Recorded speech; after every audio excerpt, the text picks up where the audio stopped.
1 കൊരിന്തോസ് 4-ാം അധ്യായം. ക്രിസ്തുവിൻ്റെ അപ്പോസ്തലന്മാർ. ക്രിസ്തുവിൻ്റെ ദാസന്മാരും ദൈവരഹസ്യങ്ങളുടെ കാര്യസ്ഥന്മാരുമായിട്ടാണ് ഞങ്ങളെ പരിഗണിക്കേണ്ടത്.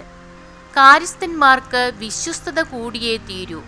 നിങ്ങളോ ഏതെങ്കിലും ന്യായാസനമോ എന്നെ വിചാരണ ചെയ്യുന്നെങ്കിൽ അത് ഞാൻ കാര്യമാക്കുന്നില്ല, ഞാനും എന്നെ വിധിക്കുന്നില്ല. ഞാൻ ഏതെങ്കിലും തരത്തിൽ കുറ്റക്കാരനാണെന്ന് എനിക്ക് ബോധ്യമില്ല. എന്നാൽ അതുകൊണ്ട് മാത്രം ഞാൻ നീതീകരിക്കപ്പെട്ടുവെന്ന് അർത്ഥമില്ല. എന്നെ വിധിക്കുന്നവൻ കർത്താവാണ്. അതിനാൽ മുൻകൂട്ടി നിങ്ങൾ വിധി പ്രസ്താവിക്കരുത്. കർത്താവ് വരുന്നതുവരെ കാത്തിരിക്കുവിൻ. അന്ധകാരത്തിൽ മറഞ്ഞിരിക്കുന്നവയെ വെളിച്ചത്ത് കൊണ്ടുവരുന്നവനും ഹൃദയ രഹസ്യങ്ങൾ വെളിപ്പെടുത്തുന്നവനും അവനാണല്ലോ. അപ്പോൾ ഓരോരുത്തർക്കും ദൈവത്തിൽ നിന്ന് പ്രശംസ ലഭിക്കും. സഹോദരരെ, ഇക്കാര്യങ്ങളിൽ എന്നെയും അപ്പൊളോസിനെയും ഞാൻ ഉദാഹരണമാക്കിയത് നിങ്ങളെ പ്രതിയാണ്. എഴുതപ്പെട്ടിരിക്കുന്നവയെ അതിലംഘിക്കാതിരിക്കാൻ നിങ്ങൾ ഞങ്ങളിൽ നിന്ന് പഠിക്കണമെന്നും ഓരോരുത്തരുടെയും പക്ഷം പിടിച്ച് മറ്റുള്ളവർക്കെതിരായി ആരും അഹംഭാവം നടിക്കരുതെന്നും ഞങ്ങൾ ആഗ്രഹിക്കുന്നു. നിനക്ക് എന്ത് പ്രത്യേക മാഹാത്മ്യമാണുള്ളത്?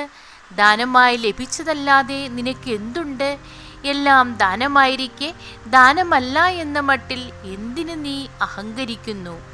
ഇപ്പോൾ നിങ്ങൾ എല്ലാം തികഞ്ഞവരായെന്നോ നിങ്ങൾ സമ്പന്നരായെന്നോ ഞങ്ങളെ കൂടാതെ നിങ്ങൾ ഭരണം നടത്തി വന്നെന്നോ ഞങ്ങളും പങ്കാളികളാകത്തക്ക വിധം നിങ്ങൾ ഭരിച്ചിരുന്നെങ്കിൽ ദൈവം അപ്പോസ്തലന്മാരായ ഞങ്ങളെ മരണത്തിന് വിധിക്കപ്പെട്ടവരെ പോലെ ഏറ്റവും അവസാനത്തെ നിരയിൽ പ്രദർശിപ്പിച്ചിരിക്കുന്നുവെന്ന് ഞാൻ വിചാരിക്കുന്നു.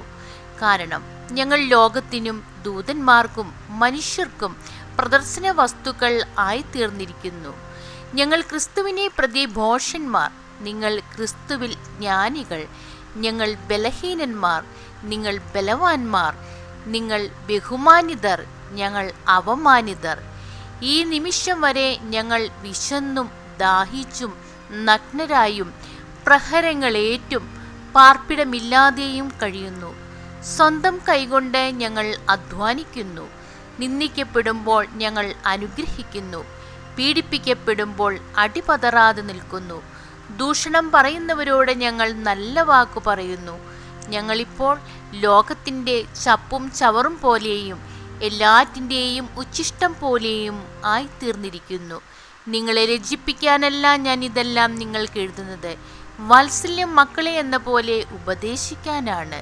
നിങ്ങൾക്ക് ക്രിസ്തുവിൽ 10,000 ഉപദേഷ്ടാക്കൾ ഉണ്ടായിരിക്കാം, എന്നാൽ പിതാക്കന്മാർ അധികമില്ല.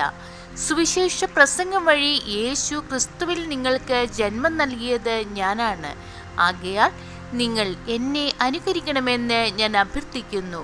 കർത്താവിൽ എൻ്റെ പ്രിയ പുത്രനും വിശ്വസ്തനുമായ തീമോത്തിയോസിനെ നിങ്ങളുടെ അടുത്തേക്ക് ഞാൻ അയച്ചത് എല്ലായിടത്തുമുള്ള എല്ലാ സഭകളിലും ഞാൻ അവരെ പഠിപ്പിച്ചുകൊണ്ടിരിക്കുന്നത് പോലെ ക്രിസ്തുവിലുള്ള എൻ്റെ മാർഗങ്ങൾ നിങ്ങളെയും അനുസ്മരിപ്പിക്കുവാനാണ്. ഞാൻ നിങ്ങളുടെ അടുത്തേക്ക് വരികയില്ലെന്ന് കരുതി നിങ്ങളിൽ ചിലർ ഔന്നിത്യം ഭാവിക്കുന്നുണ്ട്. എന്നാൽ കർത്താവ് തിരുമനസ്സായാൽ ഞാൻ ഉടനെ തന്നെ അങ്ങോട്ട് വരും. അപ്പോൾ ആ ഉദ്ധതന്മാരുടെ വാക്കല്ല ഞാൻ മനസ്സിലാക്കുക, അവരുടെ ശക്തിയാണ്. ദൈവരാജ്യം വാക്കുകളല്ല, ശക്തിയാലാണ്. നിങ്ങൾക്ക് ഏതാണിഷ്ടം? നിങ്ങളുടെ അടുത്തേക്ക് ഞാൻ വടിയുമായി വരുന്നതോ സ്നേഹത്തോടും സൗമ്യതയോടും കൂടെ വരുന്നതോ? ദൈവമേ, സ്തുതി അങ്ങേക്ക് യോഗ്യമാകുന്നു.